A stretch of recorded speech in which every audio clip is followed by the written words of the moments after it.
ঠিক কিনা কর। এখন আমরা তারা দুনিয়ার আমরা মনে করছি আমরা চালাক না, শয়তানে চালাক। শয়তান তো ওপেন চ্যালেঞ্জ দিয়া রাখছে, আল্লাহ তোমার এই আদমের লেগে আমার জান্নাতে বারণ লাগছে, আমি সাজদা দিছি না দেখে তো জান্নাতে বার করে দিছ, তো তোমার আদমে জান্নাত থাহে কেমনে এটা আমি চাইয়া দিতে আছি। নাউজুবিল্লাহ কইতেন না। আল্লাহ কারে বেয়াদবে কয় কিতা, আরে তুই আমার লোকে চ্যালেঞ্জ দেস তো তুই কিতা করাইবি, কই গুনাহ করাম, তো গুনাহ করাইলে তো জাহান্নামে যাইব গা, তো কয় গুনার পরে যে আরেকটা আছে সেটা বুঝুচ্ছি তুই, কই কোনটা এটা, কয় তাই পাহাড় পরিমাণ গুনাহ করছে 70 বছর লাগাইয়া, মরার আগের দিন আল্লাহ ও কই একটা সিল্লান দিয়া একটা মাছির মাথার পরিমাণ পানি চোখের কোনা দিয়া ছাইড়া দিছে, নাকের মাঝামাঝি এই পানিটা আসার আগে তার জীবনের সবগুলা গুনাহ মাফ। তো তুমি 70 বছর মেহনত করাইবে, আমি একটা সেকেন্ডের ভিতরে ভাব করাই দেন। তা আপনারা যদি কোন হুজুর এই কোনো কথা পাইছি 70 বছর নামাজ রোজা কিচ্ছু করতাম না, এই মরার আগে দিয়ে তবা করে লাভ, তাহলে আপনি এইটু আমার লোকে কখন লাগবো, আপনি যে 70 বছর বাঁচবেন এই রাজ্য কইয়া যাবেন আমার কাছে,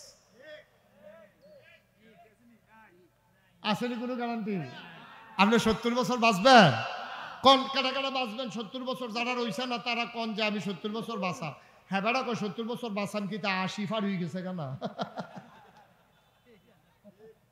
আরে পার হয়ে গেছে কত বাচ্চা গেছে, কিন্তু আমি কি মুশতাক ফয়েজি কইতাম ফাড়া যে আরো 20 বছর আমি বাঁচাম, 10 বছর বাঁচাম, এই কথা কইতাম ফাড়া? মসজিদের ব্যাপারে কথা কইতে তো কত কথা কোন লাগে আল্লাহর লগে, যে আল্লাহ ও মসজিদের কামটা যখন শুরু করছি অন্তত আমার একদূর হায়াত দাও, কামটা যেন শেষ করে যাইতাম পারি, এটা কোন লাগে কে রে? গ্যারান্টি নাই দেখে তো কোন লাগে, ঠিক কিনা কম? আর আমি যদি জানতাম যে আরো 5 বছর বাঁচা, তো তাড়াহুড়া করে 5 বছরে মসজিদ কইরে নিতাম পারা, তা আমি আর কই গিয়েতাম যে অন্তত একদূর হায়াত দেন, এটা তো দরখাস্ত। কারণ আমার বিশ্বাস হইল আমি এখানতে নাইবা রুম পর্যন্ত নাও যাইতাম পারি, ঠিক কিনা কম? তাহলে কেন আমি কোন লাগে যে দূর হায়াত দাও যেন মসজিদরা করে মরতাম পারি। তো 70 বছর গোনা করলে আল্লাহ কইয়া ডাক দিতেন পারলে যে মাফ করবে, এটা করলাম সত্য, এটা করলাম সত্য, কিন্তু আপনি মরার আগে আপনি ডাকটা দিয়ে মরতেন পারছেন না, মইরা সেটা মনে হয়েছে ডাক দেওয়া না ছিল, তখন আপনি কিতা করবেন? আপনি তো জনমের ধরা খাইবেন। এর লাগিয়া মোমেন্ট 24 ঘন্টা প্রস্তুতি নিয়ে রাখে যে কোনো সময় মইরা যাইতে পারি, যে কোনো সময় ডাকটা দিয়া রাখি, যে কোনো সময় তওবা কইরা রাখি, যে কোনো সময় চাইয়া রাখি, যে কোনো সময় আমল কইরা রাখি। সুবহানাল্লাহ কইতেন না? তাইলে আমরা সবার আগে অগ্রাধিকার ভিত্তিতে আমরা আজকে থেকে আমরা কি নফল আগে ধরাম না ফরজ আগে ধরাম? সবাই একেবারে বলিষ্ঠতার সাথে যারা দাঁড়াই রইছে, তো তারা অহনার বহনের দরকার নাই। আমরা কইতাম পারাম যেই মানুষ হইছে জাগা হইছে না, কিছু লোক দাঁড়াই থাকলে এটা কোন যে সকলে বইয়া লাইলে ধর এই কথা কইতাম পারতাম না। আপনারা বইয়েন না আর বইয়েন না থাক, এতবার হাদার পরেও যখন আপনারা এই একজনের লেগে আরেকজনের দেহে না তারপরেও খেলে রয়েছে। আবার অনেকে আছে জাগাতে বইয়া লাইতেছে, এটা হইল না বইন লক্ষণ। হেন তো জাগায় নাই, আপনি হেন বোন ঘিরতে আপনার বোনের মত হইলে দহিন দিয়ে আইয়েন না হইলে উত্তর দিয়ে আইয়েন, আপনি হেন বইছেন ঘিরতে।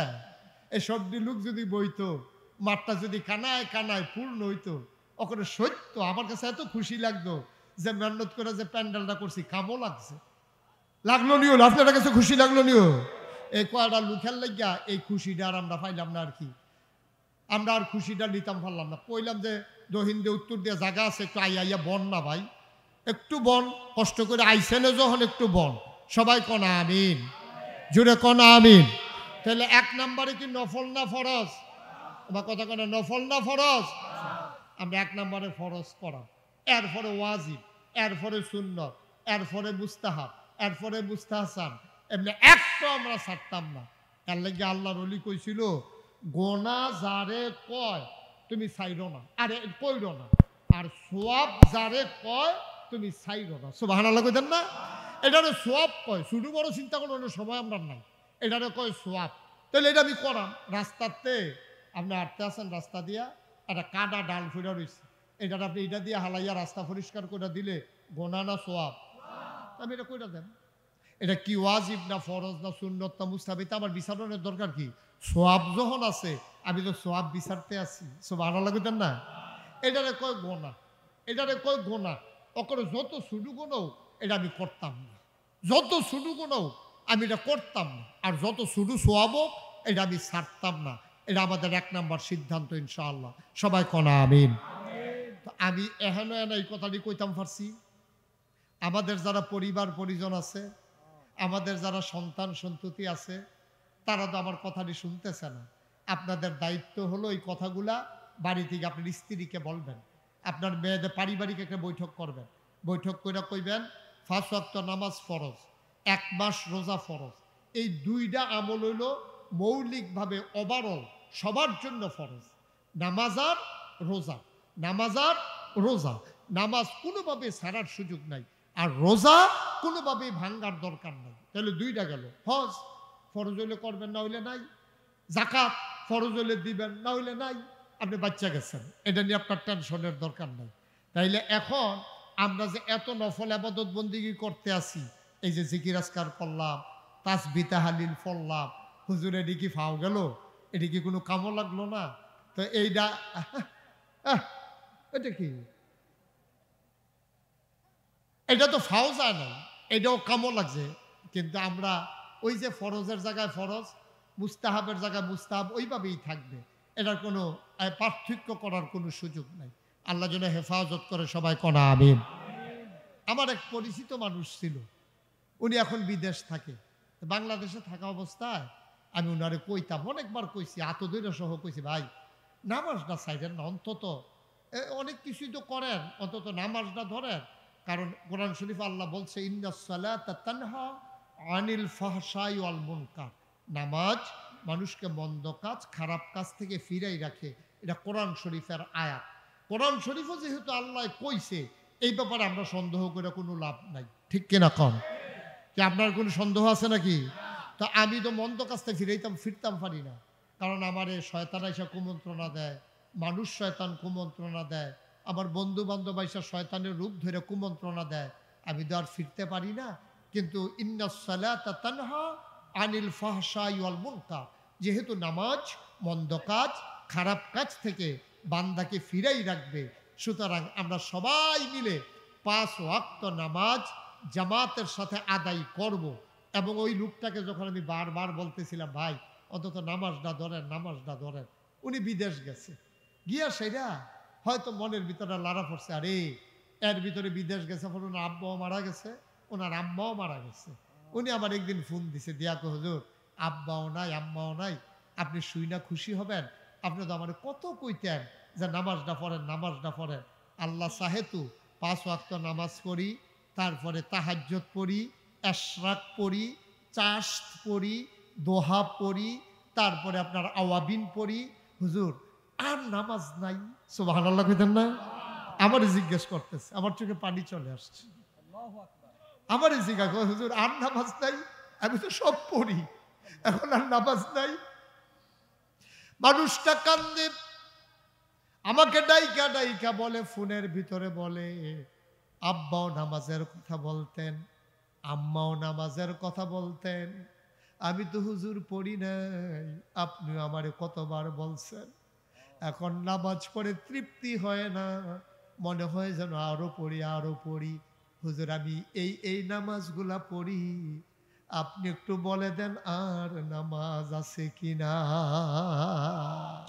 আর নামাজ নাই ভাই। আপনি যখন মজা পেয়ে যাবেন, আপনার পিটাইও নামাজ ছাড়াইতে পারবেন। আপনি যখন মজা পেয়ে যাবেন, আপনার পিটাইয়াও নামাজ পড়ে ছাড়াইতে পারবি। কত কিছুদিন আগে আমার মাহফিল ছিল বরুর কি বলে সদর দক্ষিণ উপজেলা, এই 2-3 দিন আগে সদর দক্ষিণ উপজেলা 6টা ছেলে ওরা স্টেজে নিয়ে আসতে, 6টা এই ছোট ছোট বাচ্চা 6টা নিয়ে আসতে। বললাম কি এটা ওদেরকে আনছেন কেন? হুজুর ওদেরকে সবাইকে একটা করে সাইকেল দেব। কেন এই 6টা ছেলেকে সাইকেল দেবেন কেন?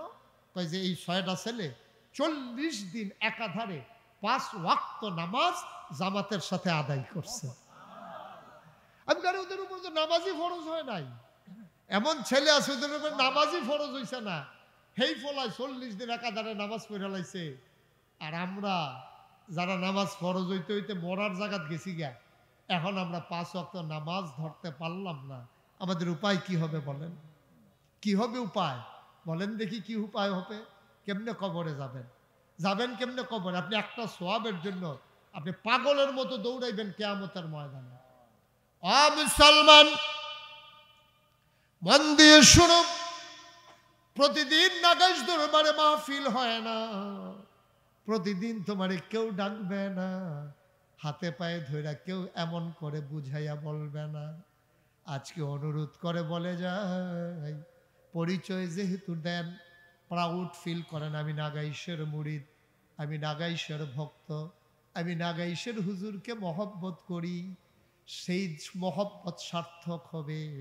দুনিয়ার ভিতরে মহব্বত করে যেহেতু ছুটে এসেছেন, মহব্বতের মানুষ সবাই মিলে যদি এক জান্নাতে থাকতে পারি, ঠিক কিনা? সবাই মিলে যদি একটা জান্নাতে থাকতে পারতাম, সবাই মিলে আজকে যেমন করে একসাথে বসে আছি, সবাই মিলে যদি এক জান্নাতে থাকতে পারি, তাহলে না সার্থক। তাহলে আমরা সুন্দরভাবে ওইভাবে ইনশাল্লাহ আদায় করব। সবাই কনা আমিন। ফরজ ফরজের জায়গা, আবারও বলি নফল নফলের জায়গা। ফরজের জায়গা যেন কখনোই নফল দখল দিতে না পারে। আপনি বেয়ার বেদ বেড়াইতেন গেছেন, বেয়াই হলো দুনিয়ার সালাক, বেয়াই বেদ বেড়াইতেন গেছেন, পরে বেয়াই আপনারা করছেন না সালাক দো, বেয়াই মুখটা হুকনা হুকনা দেখা যায়, আরে সারা অনেকক্ষণ বোধহয় কিছু খান না, আই নাই নাই রেডিমেড যা আছে খাইয়াল। তো এটা তো আন্তরিকতার কথা, এটা তো যে হুনেতে আরে পরে বেয়ার লেগা বেয়ার কি টান, এটার মধ্যে আবার সালাকির কি আছে, সালাকি কি কুদুর ফরে টের পাইবেন। এবারে করে কি যেই দিনে বেয়াইয়ে যায় এই দিনে ডাক দিয়ে টান দিয়ে মানে বইতেছে না, টান দিয়ে বয়লা আপনি মুখটা হুকনা দেখা যায় যা আছে রেডিমেড। তো রেডিমেড কথাটা কই আসে এটা, এই বেয়াইয়ে তো বালাখানাতে বাঁচাই দিল, এখন তো বেয়াই আর বালাখানা তো রেডিমেড যা আছে, আমরা যা খাইছি ঘর, আপনার লেগে তো আর আলগান আনছি না, তো রান্না রাখছে মূলার দ্বারা দিয়ে হুটকি দিয়ে, তো মূলের দ্বারা দিয়ে হুটকি দিয়া মূলা শাক দিয়া তারপরে গিয়া সেটা আপনার ডাইল দিয়া বিয়াই রে করে ফ্যাট বড়াইয়া খাওয়াইছে। বাইক যখন গেছে তখন এবার আর ওয়াইফ বউয়ে ডাক দিয়া জিগাইতে আছে, সাজান মিয়া মোবাইলটা হেন এখন বুঝি মোবাইল চাও এটা ফোকাট হল, এটা খোলা রাখছেন ফিরতে না হলো, এটা খোলা রাখলে তো এটা বিরক্ত করবো, বাড়ির তারা জিগাইবে আইয়া পড়ছেন নি কোমাল আবার ফিরে আইবেন, এত আলাপের দরকার নাই। এখন আমরা নাই, কতক্ষণের লেগে আমরা দুনিয়ার তাল হয়ে গেছি গা, আমিন কন জুড়ে কনা আমিন। এখন কি করছে বেআইন ভাই যখন গেছে মূলার দ্বারা দিয়ে হুটকি দিয়া মূলা শাক দিয়া ডাইল দিয়া খাওয়াই দিছে। এবার আর সেই বেআইনে খাওয়াই দিছে, আবার বউ আবার চালা চেয়ারম্যানের জি আইসে পরে জি গেছে কি থাক বেআইন ভাই যে গেলেন কি খাওয়াইছে, কার বেআর যেই টান খাইতে বইছে গিয়া দিয়ে খাইতে আছে রেডিমেড টান দিয়ে আমার খাওয়াই লাইছে, কি তারা যখন মূলার দ্বারা দিয়ে হুটকি দিয়া এমনি এমনি যেটা আসিলে বাজি বুঝি দিয়ে আপনি বেয়ার চালাকি ধরতেন পারছেন না। আবার কয়েকদিন সপ্তাহখানেক পরে যাইবেন, সপ্তাহখানেক পরে যাইতে সময় শিহাই দিছে, কইছে যে তুমি যাইতে এই বাজারতে চা বিস্কুট খাইয়ার পরে যাইবা, টান দিলে কইবা না এইমাত্র চা খাইছি পরে যে দিয়ে খাই পরে। এখন পরের বার যখন গেছে গেছে পরে আইন বেয়াই যা আছে রেডিমেড দুগুলা খাইয়াল, দেখো না না না না তখন খাইতাম পারতাম না, এই বাজারতে চা বিস্কুট খাইয়াইছি, বেআইন যখন মুরগা জব করতো আমি আসছি কতক্ষণের লেগে আসি অসুবিধা। এবার কোন প্রথমবার কি বেআইয়ে জিতছে না ঠকছে, পরের বার যেই বেআইন বেজ গেছে সেই বেআইয়ে ঠকছে, বেড়াইনা বেআইয়ে জিতছে, ঠিক কিনা কন? মুরগা দিয়ে সারা দর খাওয়ান না, বেআই চা বিস্কুট খাইয়া গেছে। তা আমরা যদি ফরজেরতে সুইটটা নফল আইয়া পড়তাম পারি, মুরগাতে যদি শয়তানে বুদ্ধি দিয়ে আমরা মূলার দ্বারা লই আইতে পারে, তো মুরগার জায়গাত মূলার দ্বারা শয়তানে জিতছে, আমরা ঠকছি, ঠিক কিনা কম? আর আমরা যদি কই যে না যত কায়দায় করো, যত কায়দায় করো, শীত বারোক আর কবক, ঠান্ডা পানি হোক আর গরম পানি হোক, 5 ওয়াক্ত নামাজ মসজিদে নিয়ত করছি তুমি শয়তান বুদ্ধি দিতে পারবা। জামাতের সময় হয়েছে এমন সময় নাতিয়ে চিল্লান দিয়া আপনার কুলেরটা নামে না, আপনি এই নাতিরে দাদিরা তো দিয়া আপনি যেমনোক মায়াটা ত্যাগ করে যাওয়ান লাগবো, আর যে ঠান্ডা বেশি অজু কইরা যেমনোক ঠান্ডা পানি দিয়া না হইলে গরম পানি দিয়া যাওয়ান লাগবো। এইরকম কইরা যখন শয়তানরে ডিঙ্গাইয়া আপনি যখন 5 ওয়াক্ত নামাজ ফরজগুলা ঠিকভাবে করতে পারবেন, তখন হইলেন আপনি প্রকৃত আল্লাহর ওলি, ঠিক কিনা কম? আমরা তো যে অলি কয় এটা আসলে অলি না, এটা আসলে অলি না। আমরা তো অলি কয় কেন, মনে করে যে ফিরসাব হইলে অলি, ফিরসাব হুজুর আসবে, ফিরসাব কি ফিরসাব এটা চায় না। আগের বক্তায় স্লোগান দিতেছে পিসা হুজুরের আগমন শুভেচ্ছা স্বাগতম, এরপরে স্লোগান আল্লাহর ওলির আগমন শুভেচ্ছা স্বাগতম। এবারে মাগরিবও পড়ছে না, এসব পড়নের নিয়ত নাই, ফজরের টাইমে তো ঘুমাইবই। হেবারার নামে কইয়া বইছে যেহেতু ফিসাব আল্লাহর অলি হইব, বাংলাদেশও ফিসাব হইলে অলি না। কারণ সব জায়গায় পরীক্ষা লাগে। আপনার 5-এর সার্টিফিকেটটা পাইতেও পরীক্ষা লাগে, মেট্রিকের সার্টিফিকেটটা পাইতে পরীক্ষা লাগে, আপনি ইন্টারমিডিয়েট পাস করবেন একটা পরীক্ষা লাগে। বাংলাদেশও পরীক্ষা ছাড়া একটা পদ অর্জন করা যায়, এটার নাম হলো ফিসাব। ঠিক কিনা কন?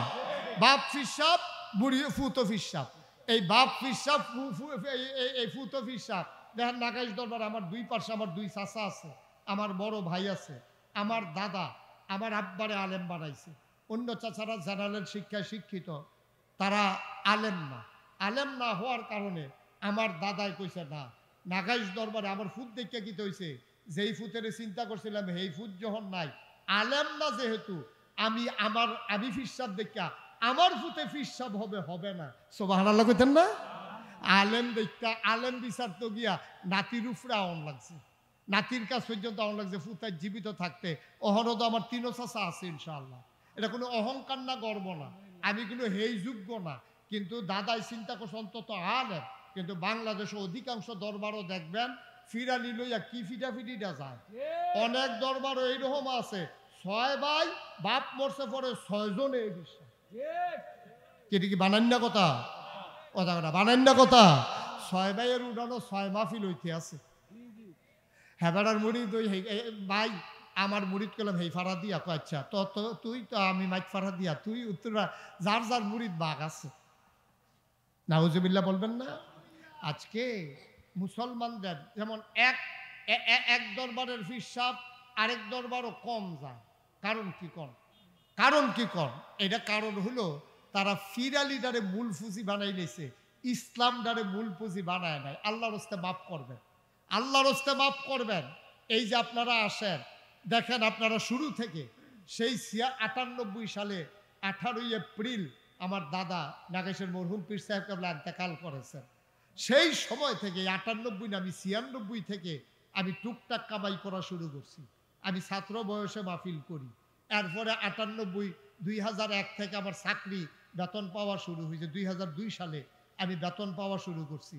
এর আগে আমি ওয়াজ করছি। ওয়াজ করে আমি যখন থেকে ওয়াজ শুরু করছি, যতদিন ওয়াজের সিজন থাকে আমার কোনো ওয়াজ কোনো বন্ধ থাকে না। কিন্তু আল্লাহর খাস মেহরবানি, আমি এই জীবনে যদি চিন্তা করতাম যে এই দুনিয়াত ওখানে আরও কিছু করাম, আল্লাহ তো অনেক দিছে আলহামদুলিল্লাহ। আলহামদুলিল্লাহ আমার আব্বা যখন এন্তেকাল করে, আমার ভাইয়া প্রায় কয় আব্বার এন্তেকালের পরে, এন্তেকালের কয়েকদিন আগে আমার মনে আছে আব্বা আমারে নিয়ে গেছিল শাসনগাছা, একটা আবিদিন হোটেল ছিল ওইখানে। হাইসাব আমাদের আবিদপুরের হাই কাকা ডাকতাম আমরা, হ্যানের ম্যানেজার ছিল। আব্বাই আমার লয়ে গেছে, কয় আয় যাই ইয়া সেটা আব্বারে জিগাইছে। ওই তারাও আব্বা লোকে মজা করতো, কয় ভাই সাহেব ইয়া নরম না গরম? কয় আজ যে ফুট লই আইছি নরমও গরমও। তখন ওই তারা দই আন্না দিছে, মিষ্টি আন্না দিছে, আরও কি আন্না দিছে খাইয়া। আব্বা বাড়ি সেটা আমারে কয় আমি তোরা হয়তো টাকা পয়সা দিয়ে যেতে পারবো না, কিন্তু কিছু লোক দিয়ে গেছি, তোরা সোলা আটকাইতো না। সুবহানাল্লাহ কইতেন না? দাদাও দেখেন, দাদায় নিজের জীবনে 1 শতক জায়গাও কিনে নেই, 1 শতক জায়গা কিনে নেই। মানে কিনার চিন্তাও ছিল না, ওই রকম কামাইও ছিল না। দাদা আল্লাহর খাস মেহরবানি আমাদের জন্য দোয়া করে দিয়ে গেছে। আজকে আমরা সবাই ভালো আছি। আমরা অন্তত হাত পাইতা কারো কাছে খাওয়া লাগে না। একেবারে আল্লাহ সাক্ষী, আল্লাহ সাক্ষী, আপনাদেরকে সাক্ষী রেখে বলতেছি, আপনারা যারা এখানে আমার মুরিদ আছেন বলেন যে ইশারা ইঙ্গিতে কায়দা কৌশল কইরা যে আমারে কয়টা টেহা দেন, আমার একটা লুঙ্গি দেন, আমার একটা গামছা দেন, আমার একটা ছাতি দেন, ইশারা ইঙ্গিতে কথা আমার থেকে বেশি অন্য ফিসাবরা পারে নাকি? আমার থেকে গুছাইয়া কথা অন্য ফিসাব কি বেশি খেলাইছে? কিন্তু আমি মনে করি যে আল্লাহ সামর্থ্য দিছে। আরে আমি গরিব মুড়িদের টেহা নিয়ে খায়াম, আমি না গরিব মুড়িদের লেগে করাম, আল্লাহ যেহেতু আমার সামর্থ্য দিছে। ঠিক কিনা কম? নবীজি জীবনে একদিন বইয়া খাইলো না, একদিন বইয়া খাইলো না, আর আমরা বইয়া বইয়া খাইতাম। বাংলাদেশে অধিকাংশ ফিসাব দেখবেন কোনো ব্যবসা নাই, কোনো চাকরি নাই, কোনো কামাই রোজগার নাই, এই বইয়া বইয়া খাইতে আছে। হগিন নেবে টেহা দেয় সেইটাও খায়, রিক্সাওয়ালায় টেহা দেয় সেইটাও খায়, আরে আমি মুশতাক ফয়েজি, আমি তো সব মাহফিলও গিয়ে কই, আমি মাটি কাটলেও তো ডেলি 500 টাকা কামাই করতাম ফারা, আমি অটো চালাইলেও তো ডেলি 1000 টাকা কামাই করতাম ফারা, আমি সিএনজি চালাইলেও তো ডেলি 1500 টাকা কামাই করতাম ফারা। আমি ডেলি 1500 টাকা কামাই করলে আমার মাসে কামাই হইব 45,000 টাকা। একজন মানুষে খাইতে কয় টাকা লাগে? খাইতে কয় টাকা লাগে? ফিসাব এই বুড়িদরে দিয়া সেটা খালি বুঝাইতে আছে, বাবা দুনিয়া ছাড়ো, দুনিয়া ছাড়ো, দুনিয়া ছাড়ো। আর আফিস সাহেব খেত কিনতে কিনতে 1 গ্রাম ফারি 1 গ্রাম যাই গেতেছে, হ্যাঁ বেটার দুনিয়া ছাড়ন লাগে না। ঠিক কিনা কও? কথা কথা ঠিক কিনা? এই হইল আজব। এর লইগিয়া আমরা দেশ মুসলমানরা এক হইতে পারে না, মুসলমান এক হইতে পারে না। ফির সাহেবের একটা সবকে আছে, কয় এক ফিরের মুরিদ আরেক ফিরের দরবারও যাওয়ার নাই। আর আমরা উন্মুক্ত, আপনি সারা পৃথিবীতে যেখানে পারেন যান, আপনার ইসলাম দরকার, জানা দরকার। আমরা কোনোদিন কোনো মুরিদরে কইছি যে আপনি হেই ফিরে যাবেন না, গেলে যদি হেই ফিরে বড় মনে করে আবার গিয়া মুরিদ হয়ে যায়, মাপ চাই, মাপ চাই। মুরিদ যদি আমার জান্নাতের কারণ না হয়, এই মুরিদ দিয়ে আমি কি করব? যেই মুরিদ আমার জন্য জাহান্নামের কারণ হবে, এই মুরিদ আমার দরকার নাই, বরঞ্চ ওই মুরিদ আমার দরকার যারা ওই জান্নাতে যাওয়ার কারণ হবে। ঠিক কিনা কর? আমার মুরিদ যদি ভালোমতো চলে, ভালোমতো আমল করে, সুন্দর করে কথা কয়, সুন্দর করে লেনদেন করে, সুন্দর করে চলাফেরা করে, 5 ওয়াক্ত নামাজ পড়ে, তারা যদি ইবাদত বন্দেগী ঠিক মতো করে, তারা পারিবারিক জীবনে যদি সুখী হয়, তারা ফলামাইয়াটি যদি মানুষ হয়, তাহলে আমারও শান্তি, তারারও শান্তি। তারা শান্তিতে থাকলে এটা আমার শান্তি। আমার মুরিদ অশান্তিতে আছে, এটাকে আমার লেগে শান্তি নেই। আমার কাছে ফোনে যদি খবর আইয়া, হুজুর আপনার মুরিদরা অসুস্থ হইয়া পইরা রইছে, তা আমার কিছু ফানি আইয়া না, আমি কি মানুষ না? এই মুরিদরা আমার লেগে এত করলো, আজ অসুস্থ হয়ে পড়ে আছে, আমার কাছে কি ভাল লাগে? নবীজির সেই তরিকেই তো আমাদের তরিকা। আল্লাহ রসুল সাল্লাল্লাহু আলাইহি ওয়াসাল্লাম যেই পথে মানুষকে ডেকে গেছেন, আমাদেরও সেই পথ, এর বাইরে আমাদের নিজস্ব কোনো পথ নাই। নবীজি যখন মানুষদেরকে ডাকতেন, নবীজিরে দেখেন কি কারবার, দেখেন এই সামান কষ্ট হইতেছে আপনাদের না? এই নবীজিকে দেখেন কেমনে, কে কোন পথে নবীজি ডাক দিছে, আমরাও কিন্তু সেই পথেই ডাকতে আছি। আসেন নবীজি কেমনে ডাক দিছে। নবীজি বইয়া রইছে, এমন টাইমে আইয়া সেরা এই আবু জেহেলে নবীজিরে শারীরিকভাবে আঘাত করছে, নবীজির গায়ে আঘাত করছে, চাদর দিয়া গলার মধ্যে ফেস দিছে, নবীর জিব্বা বের হয়ে গেছে, নবীজি মনে হয় মরে যাবে। এই নবীজির এই অবস্থা দেখা অনেকে হাসাহাসি করছে, কাফেরটি। আর একটা বুড়া বেডি নবীজিরে খুব মহব্বত করতো, এ বিডিয়ে দেখা কান্দা দিস, কান্দা রাস্তার উপরে খেলে দিস। আহারে মোহাম্মদ সাল্লাল্লাহু, নবীর নাম শুনলে আমরা কি পড়ব? সবাই পড়েন, আমরা কি পড়ব? জোরে পড়েন মোহাম্মদ। এটা কি শুধু মাহফিলের দিন না প্রতিদিন? মনে থাকবে ইনশাআল্লাহ, আপনার জন্য এটা ভুল না হয়। হ্যাঁ, সবাই আমরা সব সময় পড়বো মোহাম্মদ। এই মাহফিলে না, অন্য মাহফিলে না, সব মাহফিলে সব সময় বাড়িতে, ঘরে, দোকানে, পাটে নবীর নাম আসলেই আমরা পড়বো সাল্লাল্লাহু। আল্লাহর নবী প্রচন্ড আঘাত পেয়ে লজ্জায় চেহারা লাল হয়ে গেল, কারো কাছে কিছু বলতে পারলেন না, ভদ্র মানুষ। নবী ইচ্ছে করলে আবু জেহেলকে ফিরিয়ে ধরতে পারতেন। কিতাবে এসেছে, একজন যুবকের দুনিয়াতে যতটুকুন শক্তি আছে, জান্নাতে এই মানুষটার শক্তি হবে 70 গুণ। আমি মুশতাক ফয়েজির যতটুকু শক্তি, আল্লাহ যদি জান্নাতি বানায়, আমার ক্ষমতা দেবে আল্লাহ 70 গুণ। শুধু আমি পীর সাহেব বলেন, আপনাকেও দেবে। যদি আপনি জান্নাতি হন, আপনি 70 জন যুবকের ক্ষমতা পাবেন। মুসলমান, আর নবীজিকে যখন দুনিয়ায় পাঠানো হয়েছে, জান্নাতি 70 জন যুবকের ক্ষমতা আমার আল্লাহ নবীজিকে দুনিয়াতে দিছে। 70 জন যুবকের জান্নাতি, যেই যুবকের একজন যুবকের ক্ষমতা জান্নাতে কয়জনের? 70 জন। আর জান্নাতি 70 জন যুবকের ক্ষমতা নবীজিরে দুনিয়াতে দিছে। সুবহানাল্লাহ বলবেন না? আল্লাহর নবী ইচ্ছে করলে ফিরিয়ে ধরতে পারতেন।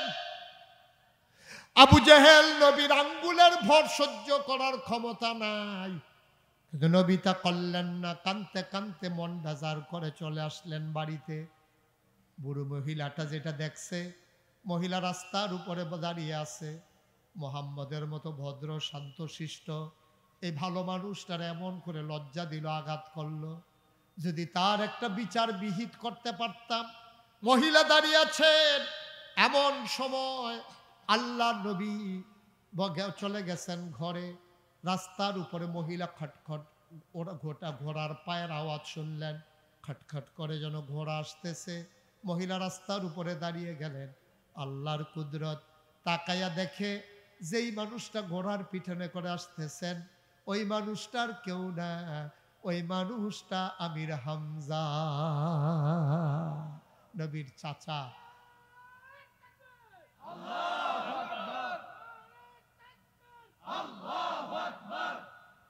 আমির হামজা আসতেছেন ঘোড়ার পিঠে করে। মহিলা দাঁড়িয়ে আছেন হাত ছড়িয়ে।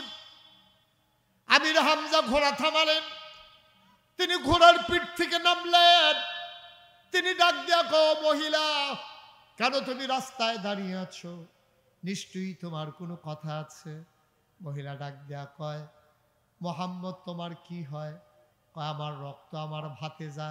এই কথা মুখে আর বইল না, এই কথা মুখে আর বইল না।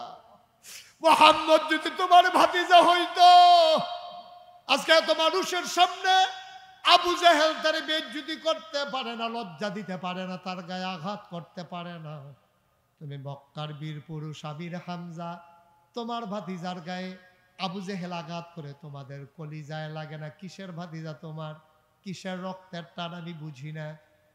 আমির হামজা এত খেপলেন, তার রক্তে আগুন ধরে গেল। তিনি আস্তে করে কাবার কিনারে গিয়ে দেখে আবু জেহেল বসে আছেন। পিঠ থেকে ধনুকটা টান দিয়া বের করে প্রচন্ড একটা আঘাত করলেন, কপাল ফেটে ফিনকি দিয়ে রক্ত বের হয়ে গেল। আমির হামজা ডাক দেয়া কয়, ও আবু জেহেল, মনে রাখবা আমার ভাতিজার গায়ে আঘাত দিয়েছ, তার প্রতিশোধ নিলাম। কোনোদিন যদি ভবিষ্যতে চোখ তুলে তাকাও তাইলে চোখের জায়গায় আর চোখ থাকবে না। বলেন সুবহানাল্লাহ। চোখ রাখবো না যদি আমার ভাতিজার গায়ে আবার আঘাত করো। বেটা মনে করছো আমার ভাই নাই, বাচ্চারা এতিম, আমরা নাই, আমরা চাচারা নাই, এতিম পাইয়া যা মন চায় তা করবা।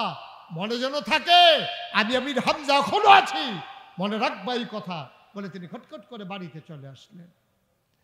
বাড়িতে এসে দেখা আল্লাহর নবী চুপ করে বসে আছেন।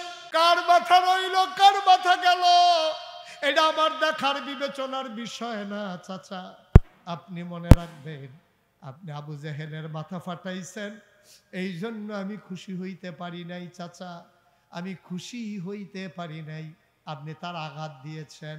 কয় কি হইলে তুমি খুশি হও? আমি খুশি হইতাম যদি শুনতাম আপনিও পরে নিয়েছেন লা ইলাহা ইল্লাল্লাহু মুহাম্মাদুর রাসূলুল্লাহ সাল্লাল্লাহু আলাইহি ওয়াসাল্লাম। আমি খুশি হইতাম, আমি খুশি হইতাম আপনি যদি কলমা পড়ে মুসলমান হয়ে যেতেন, আমি খুব খুশি হয়ে যেতাম। আবার আল্লাহর নবীকে ঘরে বসিয়ে রেখে আমির হামজা চলে গেলেন ওই কাবার কিনারে। সবাইকে ডাক দিয়ে বললেন, মোহাম্মদ আজকে থেকে আমার জিম্মায় থাকবে, কেউ কোনোদিন সাহস করবে না আঘাত করার জন্যে। মক্কার কাফেরারা ডাক দেখো, আমির হামজা এটা তো মনে হয় তুমি বাপদাদার ধর্ম ত্যাগ করে ফেলেছ, মনে হয় তুমি মোহাম্মদের ধর্ম মেনে নিয়েছ। আমির হামজা বলে, প্রয়োজনে তাই করব, তোমাদের কাছে জবাব দিতে হবে না। ঘোষণাটা দিয়ে ঘরে আসলেন। নবীকে বললেন, দেখি হাতটা দাও।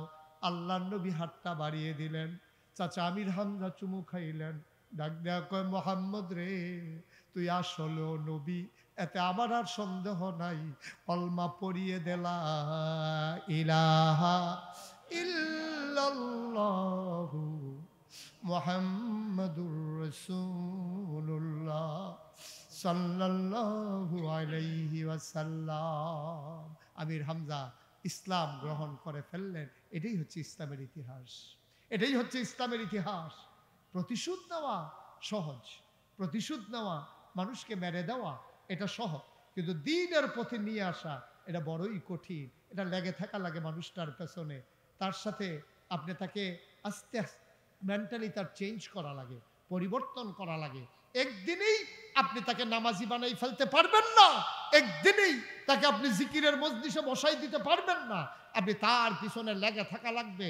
লাগতে লাগতে লাগতে লাগতে এমন একটা মহব্বত পয়দা হয়ে যাবে, দেখবেন একটা সময়ে আপনি হয়ে যাবেন, আপনি এমন এক এই সুন্দর পরিবেশ তৈরি হয়ে যাবে, এই মানুষটা আপনাকে তালাশ করবে নামাজের জন্য, আপনি আর তাকে তালাশ করা লাগবে না। সুবহানাল্লাহ বলবেন না? জোরে বলেন সুবহানাল্লাহ। লম্বা সময় কথা বলবো না, ইচ্ছে ছিল না, কিন্তু দায়িত্বের কারণে কয়েকটা কথা বললাম। আপনারা জানেন যে আল্লাহর খাস মেহেরবানি, আজকে নাগাইশ দরবার শরীফ কমপ্লেক্স 18 একর জায়গার উপরে 10টা প্রতিষ্ঠানের এক কমপ্লেক্স।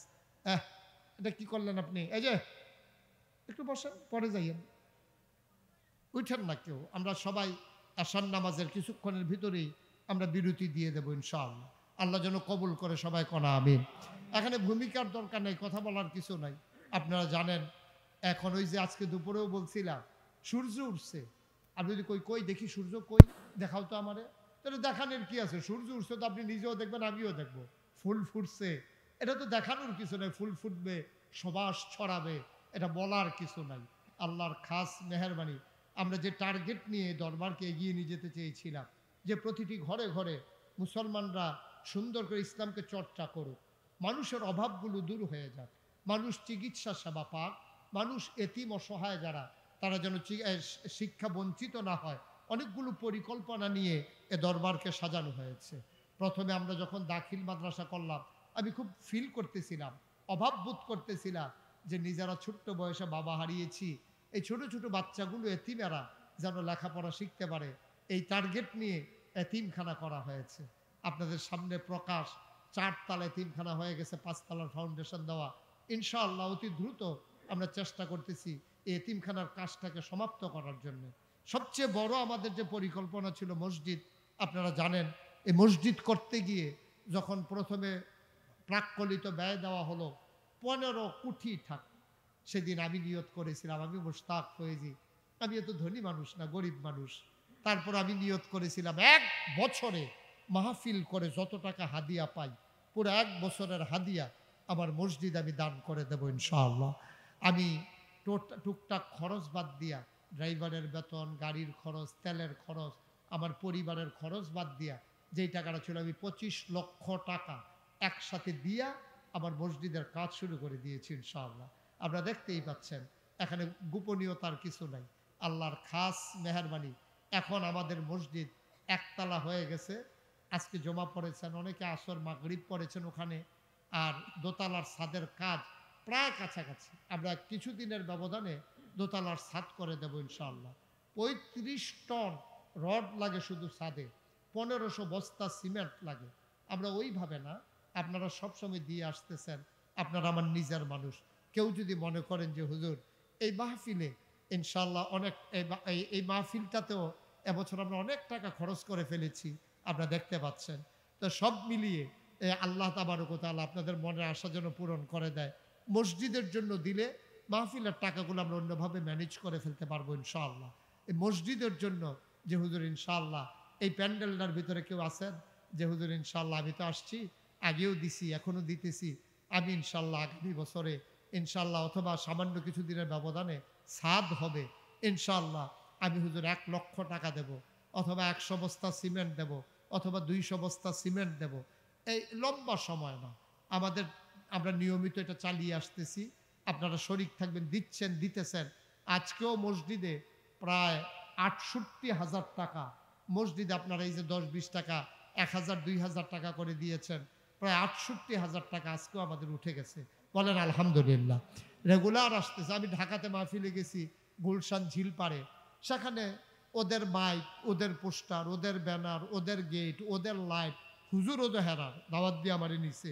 যখন মাহফিলের কথা, মসজিদের কথা বলছি, 1,39,000 টাকা তারা 10-20 টাকা করে যে দিছে, জমা হয়ে গেছে। মারহাবা বলবেন না? এখানেও যারা আছেন, কেউ আছেন যে হুজুর এখন তো নগদ পারবো না, ইনশাআল্লাহ ছাদের আগে আমি 1 লক্ষ টাকা দিয়ে দেব, অথবা 50,000 টাকা দিয়ে দেব, অথবা 100 বস্তা সিমেন্ট দেব। আমার কলিজার টুকরা, আমার রুহানি সন্তানেরা আছেন কেউ? পারবেন একজন যে হুজুর ইনশাআল্লাহ, হ্যাঁ, যে আমি ইনশাআল্লাহ 50 বস্তা সিমেন্ট দিয়ে দেব, 100 বস্তা সিমেন্ট দিয়ে দেব, অথবা 50,000 টাকা দিয়ে দেব। মাশাআল্লাহ। কি নাম? এদিক দিয়ে আসেন একটু, বিল্লাল ভাই একটু এদিক দিয়ে আসেন। বিল্লাল হোসেন, ওনার মোবাইল, বাড়ি কোথায়? হ্যাঁ হ্যাঁ হ্যাঁ, আমার সামনে। আরিফ তো আমার মসজিদে অনেক, উঠান না, কেউ ক্ষতি করেন না, পারলে দিবেন, না পারলে না। আমরা কি কয়েক মিনিট, আমরা কি অনেকে জোর করে কালেকশন নাকি? আপনি তো জানেনই, এখানে বাইন্দারেকা কালেকশন করা এগুলো আমি পছন্দ করি না। খুশি মনে দেবেন আপনি 50,000 টাকা। ওনার মোবাইল নাম্বারটা লিখে রাখেন। কি নাম? না বিল্লাল হোসেন। আব্বা আম্মা আছেন? আব্বা আছে, আম্মা আছে। আমার আদরের বিল্লাল 30 কোটি টাকার মসজিদে বিল্লাল দেবে 50,000 টাকা। বলেন মারহাবা। কবুল করো, মঞ্জুর করো, মনের আশা পূরণ করে দাও, দানের হাদিয়া সোনার মদিনায় পৌঁছে দাও। আব্বা আম্মার দীর্ঘ দীর্ঘ নেক হায়াত দান করে দাও। আহারে কারো বাবা নাই, বাবার রেখে যাওয়া জমিন চাষ করে খাও, বাবার উঠানো ঘরে ঘুমাও। 2 নাম্বার ইনশাআল্লাহ, 2 নাম্বার একটা লোক লাভ দিয়ে দাঁড়াও, হুজুর আমিও দিয়ে দেব 50,000 টাকা। আল্লাহর ঘর মসজিদে দেবেন, আল্লাহর ঘর মসজিদে আল্লাহ ঢাইলা দেবে, নিয়ে কুলাইতে পারবেন না। আল্লাহর নবী কয়, মাম্বানা লিল্লাহি মাসজিদান বানাল্লাহু লাহু বাইতান ফিল জান্নাহ। যে ব্যক্তি দুনিয়ায় মসজিদ বানাবে, আল্লাহ জান্নাতে তার জন্য ঘর বানাবে। 2 নাম্বার কে আছেন? 50,000 টাকা। আছেন একজন যে হুজুর আমি ইনশাআল্লাহ 50,000 টাকা দিয়ে দেব? আল্লাহ কপাল খুলে দেবে, নিয়ে কুলাইতে পারবেন না ইনশাআল্লাহ। ইনশাআল্লাহ। আমার আদরের ডালিম এই বছর মাহফিলের জন্য একটা মহিষ দিয়েছেন। আমার আদরের ভাগিনা, আমার কলজার টুকরা ভাগিনা সৌদি আরবে প্রিন্সদের সাথে কাজ করে। সামনে আসো ডালিম, সামনে আসো, এদিকে আসো। আমার আদরের ডালিম এই প্রিন্সদের সাথে সৌদি আরবে কাজ করে, এই আমেরিকাতেই বেশিরভাগ সময়ে থাকে। আমার আদরের ডালিম এবছর একটা মহিষ দিয়েছেন, আবার নিয়ত করেছে, মামা যতদিন আল্লাহ আমার এমন কামাই রাখে প্রতি বছর আমি একটা করে মহিষ দিয়া দেব। বলেন মারহাবা।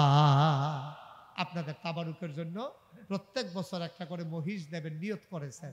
তো কামাই বাড়াই দিলে আল্লাহ দিব, আল্লাহর টেহাতে দিব, সমস্যা কি? আমরা কিন্তু দোয়া এনে করে দেব, মাশাআল্লাহ, আমিন কইতেন না?